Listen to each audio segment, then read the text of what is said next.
How's it going, everyone? I'm Luxi and welcome back to another mod spotlight. Today I'm gonna teach you guys how to make an automated mob spawner system. Okay, it requires a bunch of machines all added up together from the ENDER mod.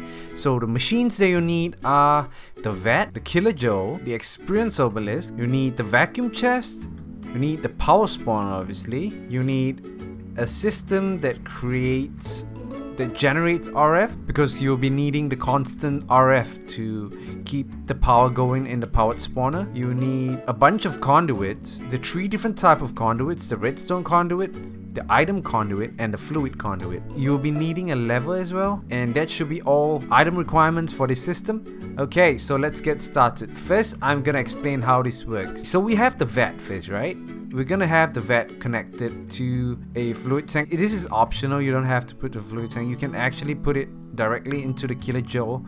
All that matters is that the vat has to create nutrient distillation. You did a setup like this and it's not going into the fluid tank. All you have to do is configure, go to this side and make sure it's set to push. And all the things will start going into the fluid tank, and from the fluid tank go into the killer Joe. Also remember to change the conduit connectors to active without signal. This is very important. If your machines are not working, always check. So now we have the killer Joe with nutrient distillation. We are also gonna connect this towards an experience obelisk, so any kind of EXP obtained from the killer Joe when killing the monsters will be transferred into the experience obelisk. This is like an EXP storage where you can store and retrieve EXP. It has an infinite number of levels you can store. Okay, that's it for this part. I have also connected a vacuum chest right below the powered spawner, and then connecting it towards a chest so that any items sucked in from a 6 square radius will go into the chest. You can put an item filter in there and then sort the items out, what you like, what you don't like. I have added a door here. This is optional, you don't have to do it. And then now we're gonna go to the main part, which is the powered spawner. As you can see, it's right in the center of this area that we're spawning zombies at. Make sure it has a 3 square block radius. Remember, this is very important because if you were to go any smaller, the monster might spawn outside of the entire area. I prefer the mob spawner to be in the center because it doesn't cause any problems. And right now we're going into the wiring, okay? We have 2 wires here, as you can see. One is the energy conduit and one is the redstone conduit, right? So these 2 will be connected up all the way into the front. The redstone one is actually connected to the lever for you to turn the mob spawner on and off. And the green one, which is the energy conduit, will be connected to your RF generator. This is where all the power is coming from and going into the powered spawner.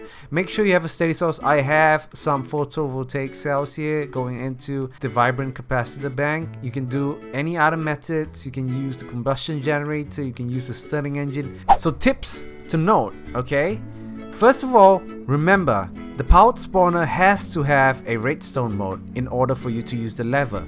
I also recommend the octatic capacitor because it allows you to hold much more RF into the mob spawner, as well as increase the speed of it spawning the zombies. In order to use the killer Joe properly, you will be needing a sword. It can be any kind of sword, as long as it's able to put into the killer Joe, and it can be enchanted. I can have looting tree, XP boost, and unbreaking on a single sword, and I can use it on the killer Joe. And we're gonna show you how it works. Just turn it on. Go. So the zombies will get spawned out.